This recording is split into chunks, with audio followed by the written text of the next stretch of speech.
Et Jean-Luc Lemoyne nous a rejoint. Bonjour Jean-Luc. Bonjour Thomas. Et alors aujourd'hui, nous recevons Raphaël de Casabianca et ça tombe bien parce que vous avez regardé Rendez-vous en terre inconnue et Notaires inconnus. Oui, pendant longtemps j'ai cru que Notaires Inconnus c'était un site de rencontre de notaires, mais non, j'aime beaucoup le style d'animation de Raphaël. C'est un style tout en douceur et surtout tout en sadisme. Un invité comme Jarry lui dit. Il m'avait demandé ce que je préférais. Je disais moi, peu importe le pays du moment qu'il fait chaud. Quand tu lui dis ça, Raphaël, il te fait un sourire attendri et après il t'emmène au Groenland. Hein, et toi, tu pleures ta mère. Mais bon, tu te dis qu'au moins là-bas, comme il n'y a rien à faire, tu vas pouvoir te reposer. En ce moment, il n'y a pas de nuit. Il n'y a pas de nuit. Il n'y a pas de nuit. Waouh. Il fait jour tout le temps. Vous avez vu comment il répète, Raphaël? Tu sens qu'il jubile. Il n'y a pas de nuit? Il n'y a pas de nuit. Il fait jour tout le temps? Tout le temps. Je pense que vous devriez animer l'émission en cuir avec des fouets. Bon, ça, c'est Rendez-vous en terre inconnue. Nos terres inconnues, pour les invités, c'est un peu plus rassurant. Écoutez Cécile Bois, alias Candice Renoir. Ça reste en France, on va pas flipper. J'aime pas la montagne, on ira pas en montagne. Cécile Bois n'aime pas la montagne? Très bien, c'est noté. Alors, où va-t-elle partir? On est tout simplement dans le département le plus haut de France. Raphaël, si un jour vous décidez de m'inviter, sachez que je déteste la plage, je déteste ne rien faire et je déteste boire des cocktails enfoncés dans une bouée. Ça, il supporte pas.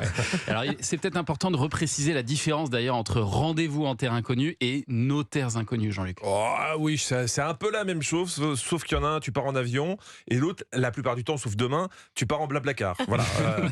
Entre nous, je pense que ça tient beaucoup à la notoriété de l'invité. Le principe, c'est plus t'es connu, plus tu pars loin. D'accord. Vous, Thomas, vous feriez l'émission Place de la République. D'accord. Hein, et je suis même pas sûr que Raphaël vous paierez le ticket de métro. Non, pas sûr. Et là, je parle du titre de transport, pas de votre épilation intime. Je vous remercie. Autre différence notable dans Notaires Inconnus, ça commence toujours par une partie de cache-cache. Comme il n'y a pas de petites économies, la production n'emmène pas l'invité jusqu'à Raphaël. Il le lâche à 1 kilomètre et après il doit le retrouver dans la nature. Débrouille-toi, feignasse. Là, ils avaient abandonné Claudio Capéo dans le Vercors. Il n'y a plus de traces là. Plus rien.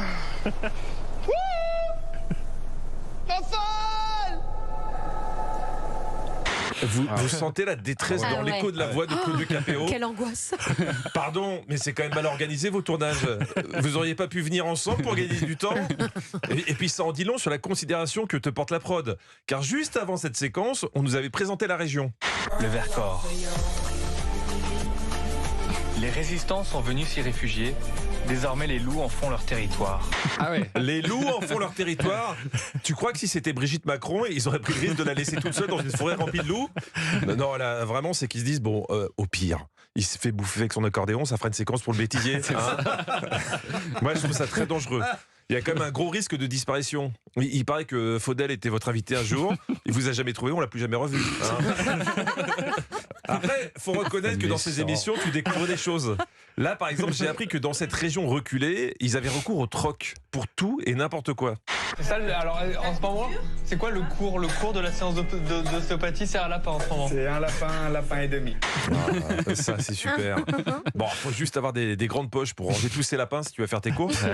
Et t'as pas intérêt à avoir d'enfants. Mais papa, pourquoi Pampan il est coupé en deux et il saigne?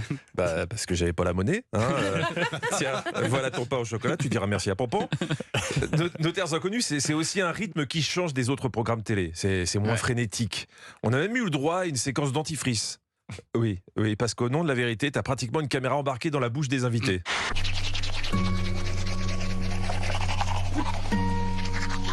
Là, j'ai vu le ciel étoilé. Ça s'est levé. C'est rare. Ah, mais moi, des bruits de bouche avec une petite guitare derrière, c'est vraiment ce que je préfère dans la vie. Ça, c'est vraiment un montage Terres Inconnues. On prend le temps. Là, Jarry parlait aux Inuits de son homosexualité. Écoutez bien le bruit de l'horloge qui a suivi. J'avais un peu peur de vous le dire. J'avais pas envie que ça change quelque chose. Bon, j'ai coupé, sinon je faisais 10 minutes de chronique.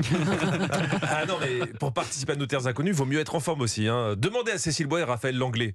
Après 6 heures de marche, à bout de force, nous arrivons enfin à destination. juste avant la tombée de la nuit. 6 heures de marche en raquette dans la neige. J'imagine qu'elle devait être votre déception, Raphaël, quand vous vous êtes rendu compte que personne n'était décédé. Hein? Quel échec! Personne n'est encore mort. Ne désespérez pas, Raphaël tente un nouvel homicide. Avant de vivre des expériences extrêmes réservées aux initiés, petite mise à niveau indispensable. Surtout pour Cécile. Elle n'est jamais remontée sur des skis depuis l'âge de 7 ans. Oh là là. Raphaël, si vous n'aimez pas la série Candice Renoir, vous pouvez zapper, vous n'êtes pas obligé de tuer l'actrice.